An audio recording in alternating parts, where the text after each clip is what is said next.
যুক্তরাষ্ট্রে ইরানের যে $24 বিলিয়ন সম্পদ জব্দ অবস্থায় আছে তা অবমুক্ত করতে হবে। এক যুক্তরাষ্ট্রেই আছে $24 বিলিয়ন।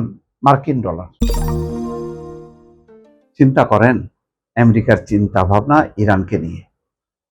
ইরানের সম্পদ বহু বছর থেকে জব্দ করে রাখছে আমেরিকা বিভিন্ন রাষ্ট্রে, তার আওতার মধ্যে যেগুলি পড়ে সবগুলো জব্দ করে রাখছে। সেই জব্দ সম্পদ দিয়ে ইরান যেখানে হামলা করছে যে উপসাগরীয় দেশগুলোতে, সেখানে ক্ষতিপূরণ হিসেবে সেটা ব্যবহার করবে। কত বড় দুঃসাহস!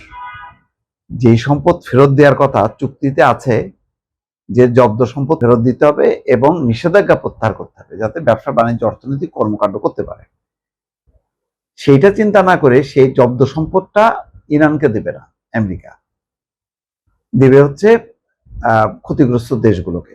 এই অধিকার আমেরিকাকে কে দিছে? এখন প্রশ্ন হলো যে ইরানে যে ভয়ঙ্কর, প্রায় বলা হচ্ছে যে 33,000 অবকাঠামো যে ধ্বংস করছে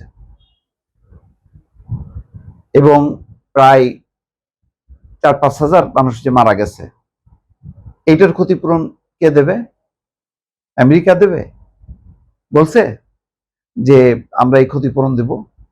তো ঠিক আছে, ভালো, ওই ক্ষতিপূরণ দিক, দিয়ে ইরানের জব্দ সম্পদ দিয়ে দিক তাদেরকে। এই কথা কিন্তু বলে না। তারা এবং ইসরায়েল মিলে যে ধ্বংসযজ্ঞ চালাইলো ইরানে, একদম প্রথম দফায় তো প্রায় 1-1.5 হাজার শিশু মারা গেল, ছোট ছোট মেয়ে শিশু। কি অদ্ভুত ব্যাপার দেখেন! ইরানের হামলায় উপসাগরীয় দেশগুলোর যে ক্ষয়ক্ষতি হয়েছে তা পুনর্গঠন এবং মেরামতের কাজে ইরানের সম্পদ ব্যবহার করার উদ্যোগ নিতে পারে যুক্তরাষ্ট্র।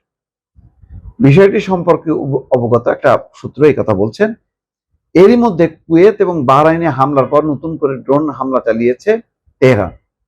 সূত্রটি জানায় যুক্তরাষ্ট্রের অর্থমন্ত্রী স্কট বেসেন্ট ইতিমধ্যে ইরানের হামলায় উপসাগরীয় মিত্র দেশগুলোর যে ক্ষয়ক্ষতি হয়েছে সেগুলো আর্থিক মূল্যায়ন করার নির্দেশ দিয়েছে। ভবিষ্যতে ইরানের কারণে নতুন করে ক্ষয়ক্ষতি হলে তা মেরামতেও ইরানের সম্পদ ব্যবহারের বিষয়টি বিবেচনা করছে ওয়াশিংটন। মানে ওয়াশিংটনই সব ঠিক করে দেবে। এই তথ্য প্রকাশের একদিন আগে ইরানের সর্বোচ্চ নেতার উপদেষ্টা মহসেন রেজাই সিএনএনকে বলেন, 3 মাস ধরে চলা যুদ্ধের অবসান ঘটাতে শান্তি চুক্তির অন্যতম শর্ত হচ্ছে এই শান্তি চুক্তির যে যুক্তরাষ্ট্রে ইরানের যে $24 বিলিয়ন সম্পদ জব্দ অবস্থায় আছে তা অবমুক্ত করতে হবে। এক যুক্তরাষ্ট্রেই আছে $24 বিলিয়ন। তবে মার্কিন অর্থ মন্ত্রণালয় ঠিক কোন ধরনের সম্পদের পর্যালোচনা করছে সূত্রটি তা স্পষ্ট করেনি। তবে তাদের ভাষা থেকে ধারণা পাওয়া যায় বিষয়টি শুধু জব্দ করা সম্পদের মধ্যেই সীমাবদ্ধ নয়। যাই হোক, এমনিতে একটা নাজুক অবস্থা যে মানে সেই সমঝোতা হয় কিনা। 100 দিন, আজকে যুদ্ধের 100 দিন পূর্তিতে, তো সেটার মানে অবসান হবে তার কোনো লক্ষণ নাই।